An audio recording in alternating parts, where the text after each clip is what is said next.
นี่โอ้ขึ้นมาแต่พายเลยเห็นนะพอยขึ้นมาทันนึกว่างูไปเลยเดี๋ยว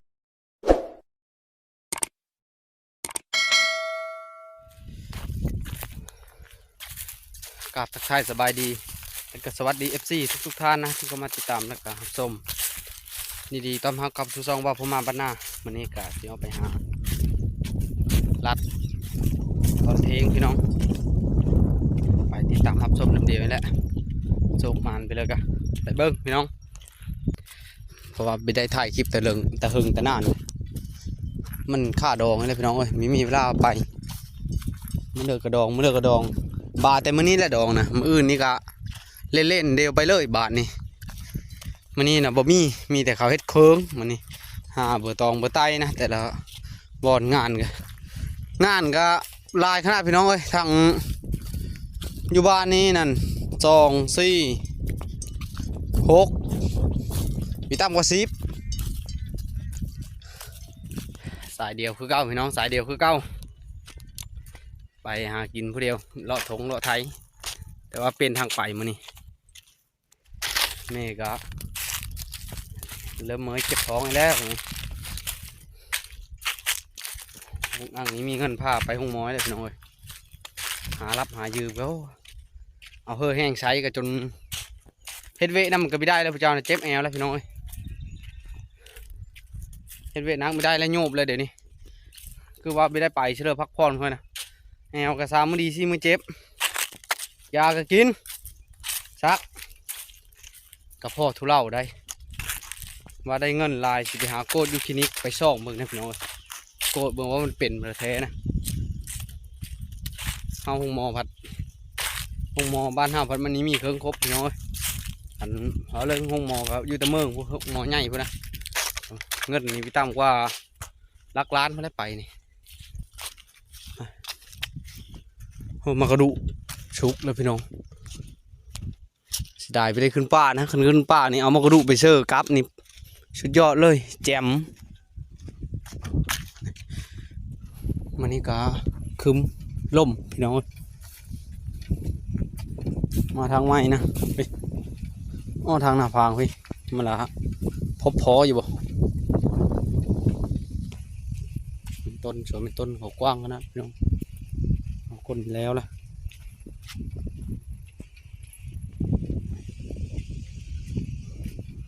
ล่มมาเลยมืดคือฝนจะตกไปบ้านนี้พี่น้องเสียงโด่งน้ำเดียวผมก็เลยตัดมันยาวเลยดูละทางไปก็เห็นเหลียวเห็นหอนผู้ผาพอไปนี่ก็จะเป็นกลางทงผานั่นก็เป็นบัดจมหะนะผาทงผาพูดแล้วยังไม่ได้หอดเลยพี่น้องเอามาหอดทงเลยพี่น้องวันนี้ใส่ทรงเสื้อขาสั้นมานกมันยังรักอยู่บ่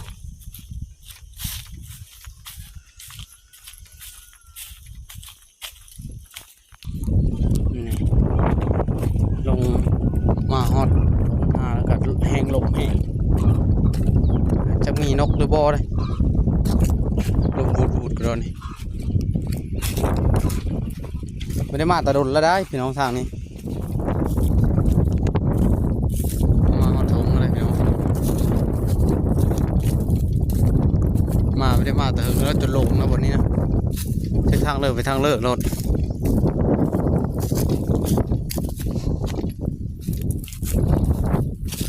ทงนี่ทงใหญ่เลยทงนี่ทงหน้าฝางความกับชุดได้นี่เลยพี่น้องนี่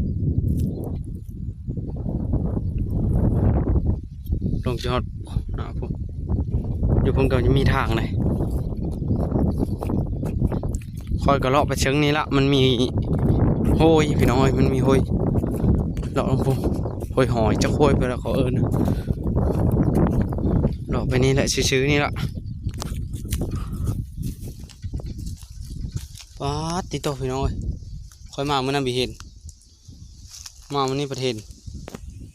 หากระเลาะครับมันไม่ไหม้เลยนี่ แต่ว่าลมตีมันค่อยมาเมื่อนั้นไปเห็นเลยค่อยมาสุดก่อนนั่นนะมาแถวนี้เลยไปเห็นนี่หาก็ไม่เลยมดงามหากระตึกนี่ว่าตัวยอมรับว่าใหญ่พี่น้องเลยสิงหน้าเนี่ยแม่นแหละนี่เรือสวีงบ่เบิ่งคือชื่อสิงหน้าพี่น้องเจ้ามันอยู่ที่ละแท้นี่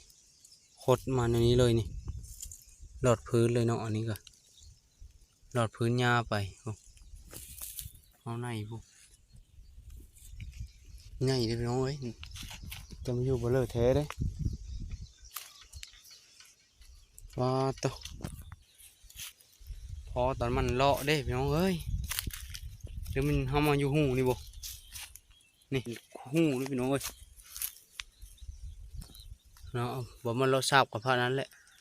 แต่ว่าพระนี้นะเป็นหูโอ้มันก็มาเชิงนี้เลยหูนี่ก็เลิกต้องไปเบิ่งสภาพ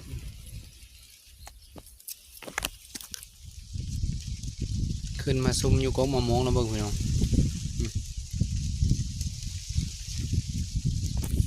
มามองก็เป็นดกเลยปีนี้ยอมรับเลยมองเป็นดกคุกกเลย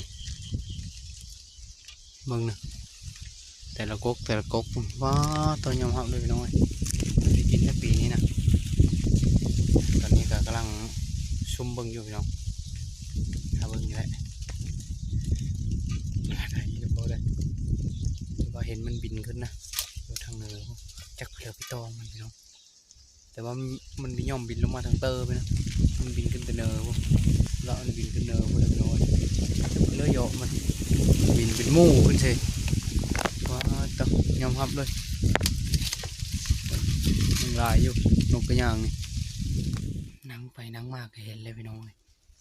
แต่ว่ามันอยู่ไกลพี่น้องมันอยู่ไกลก็ละถ้ามันยับเข้ามาก็พบเลยนกกระย่างตัวนึงเนาะตอนนี้คอยก็อยู่ทางกงมองอยู่จับว่ามันสิย่างเลาะมานะแต่บนท่าทางนี้มันไว้น้ำมาคอยเลย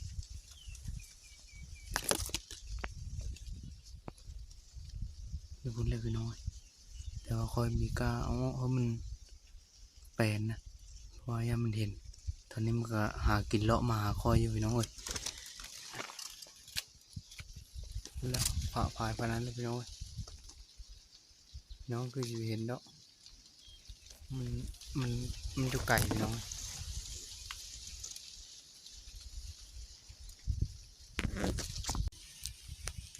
เดี๋ยวทามันยับออกมาคือคนพี่น้องคอยเห็นแล้วเนี่ยมันหากินยับเข้าเขาก็ต้องใช้เวลาเลยว่าใจฮ้อนอีกไม่ได้เลยนี่แต่ว่าพอดังไงคือได้พอมันค่อยเล่นนกกระยางเยอะพี่น้องพอดีลมฟ้องนี่เลยอยู่บนปะควายอยู่กูละถ้าอยู่นี่จะเห็นแล้วนี่ค่อยขึ้นมาเพิกเบิ้งพี่น้อง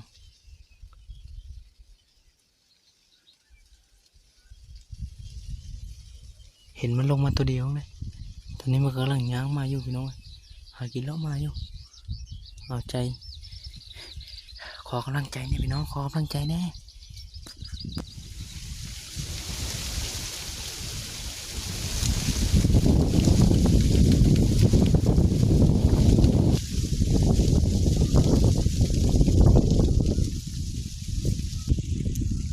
ให้กระพานมาเดินเลยพี่น้องมันยังยอมลงมาเลยไม่นั่งเลยนี่ไม่ลุกระนังเลยนี่ถ้ามันลงมาถึงแล้ว4 ตัวพี่น้องเป็น5 ตัวมัน3 หรือ 4นี่แหละมา1 2 3 4 ตัวนะพี่น้องแต่ว่าคอยมีกล้าออก8ยังมันเห็นก็สู้นี่เลยพี่น้องอดใจแล้วอดน้อยเดี๋ยวมันก็ลงมาแล้วว่าชุ่มชายอยู่นะผ่านมาแล้วแต่ว่ามีเย็นชัดเลยนะพี่น้องอดเอาเดี๋ยวมันก็ลง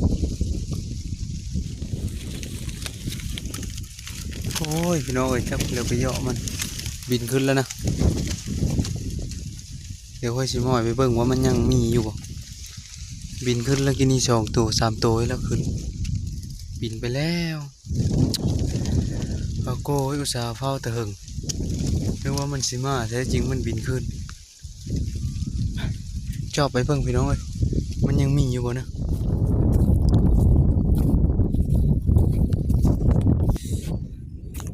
สบายดียามเช้าพี่น้องต่อซีรีส์2เลยนะเพราะว่าเมื่อวานนี้ไม่ได้ไปเลยต่อมื้อนี้ต่อไปแก้มือนะมื้อนี้วานนี้ยิงนกชองเถอะมีดื้อพี่น้องมีได้ครับมื้อนี้ไปแก้มือก่อนไปติดตามรับชมน้ำเดียวเลยอย่าหายขนาดเมื่อวานนี้พี่น้องนกกระย่าง2 ตัว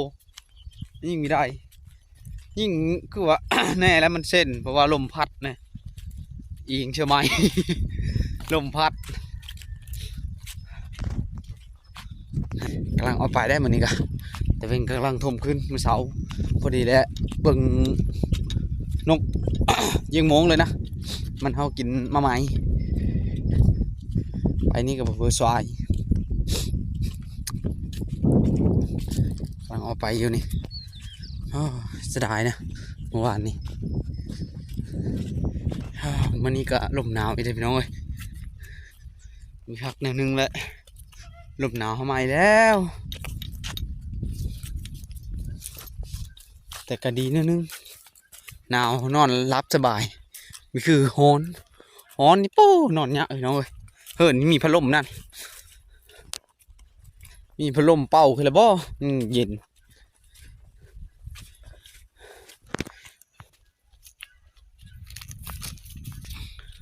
เมื่อวานนี้ก็เห็นควายน้อยตายพี่น้องเอ้ยจักควายเพื่อแล้วควายเชอะมัดแล้วกับเพิงนึงจักไปเลยเฮ็ดบางทีก็ยันมาอยู่กินแล้วก็มันมีนอนตึกนี่แหละมื้อนี้เสียยันมีหูจักด้วยว่าควายเพราะว่าน่าจะเบิดแล้วควายน้อยก็ไม่ได้น้อยไปเลยควายตัวปีเพื่อแล้วใดกัน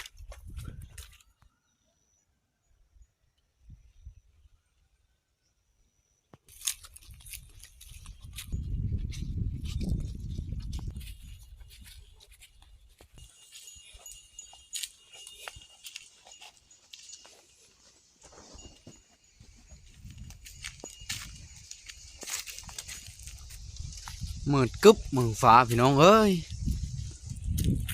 โอ้เห็นตะลุผู้แล้วอยู่ตัวผู้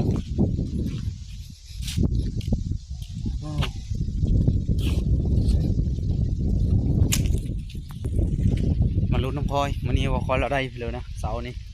ขันไม่ได้ไปเลยแล้วก็จบพี่น้องเลยบืนแบบนี้ละมดฟื้นบืนแล้วแบบนี้นะแต่ไม่ได้ไปเลยแล้วก็ย่อมแล้วมืดขนาดมันนี่จักฝนตกจักฝนแล้ว โอ้ไก่ตี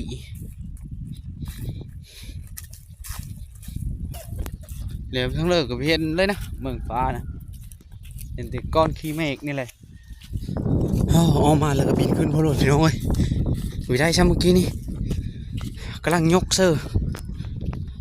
กำลังยางไปเฉยอยู่เลยมาหอดแล้วก็รักทันทีเราแต่ว่าใครเนี่ยมันตัวเดียวนะถ้าหลายตัวนี่มันพาหมูบินนี่โอ้ยแล้วเลยรักเลยในโลกเนื้อเลยโอ้ยติดตามรับชมน้ำเดียวได้หรือไม่ได้กะพี่จักกระลุ้นนี่แหละพี่น้องเอ้ยผาดอีกแล้วพี่น้องเอ้ย2 มื้อเลยแล้วผาดนี่โอ้โหโลกเลยใจเด้มันเป็นอะไรก็มันยังไปถือก็โอ้โหได้แล้วหดมันล่นทะเบิ่งนี่เอาพงถือจักถือเฉลยมันหดน้อยมันยายไปเลยหดน้อยมันพี่น้อยเดี๋ยวนี่จักถือเฉลยพี่หู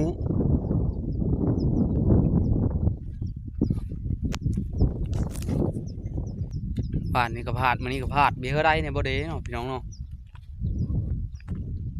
โอ้ย คนล้นพอแต่คนล้นมีมือใดบ่ไปมีท้อแท้พี่น้องเอ้ยหาเต้า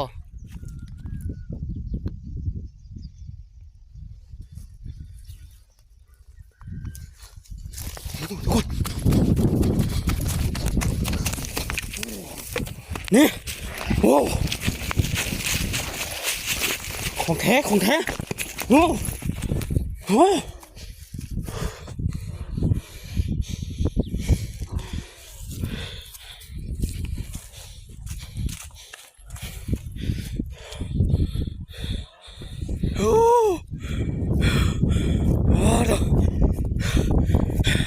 สิงห์พี่น้องเอ้ยนี่ก้อยเมื่อยแล้วครับ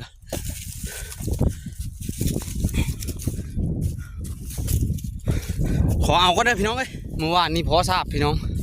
มื่อนี้พอโตนี่พอเท่าตรงง่ายเลยว่าป่ายสิงหน้านะมันอ้อเนาะยำไม่ได้ไปเบิ่งบอลมันหลอกขาบหน่อยน้อยน่าจะอ้อแต่นั้นครับแต่นี้มันเป็น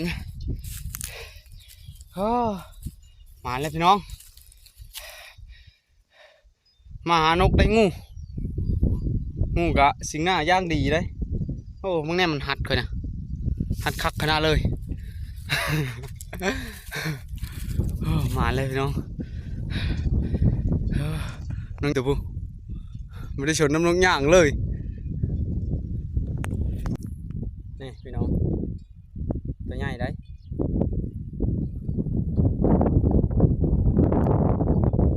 ตัวมันหัดนี่พี่ลึกพี่โลว่าปลายนะพี่น้อง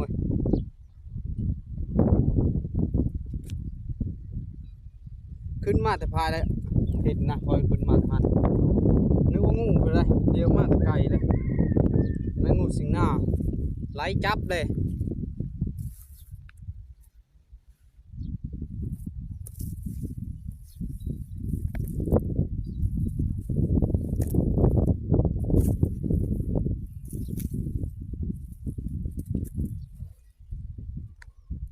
ตัวใหญ่ชนิดเชอะไล่โลปลายเพื่อนพี่น้องของแท้ไม่มีอันเซอร์พี่น้อง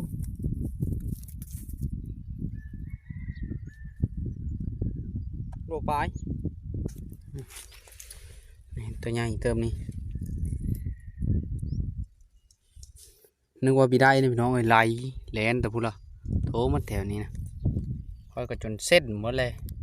ยานบีได้นะนี่มันเส้นยานมาเลยเส้นยานบีได้ง่ายเลย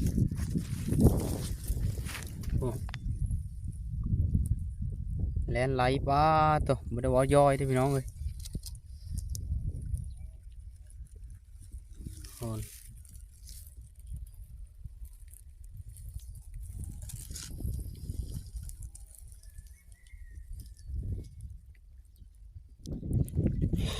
ไปบ้านนี้พี่น้อยเขากระมาแล้วนะตั้งน้ำก็ไปรัดเขาอยู่แต่สร้างบ่อไปแล้ว ไปขออันเซอร์น้ำเขานะขอยังมีอันเซอร์ไม่หาอะไร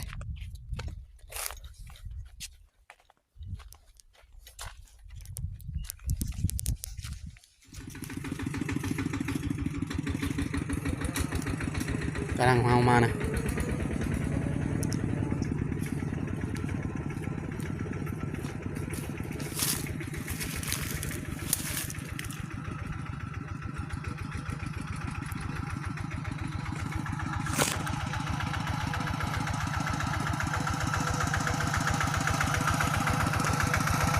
คือซาแท้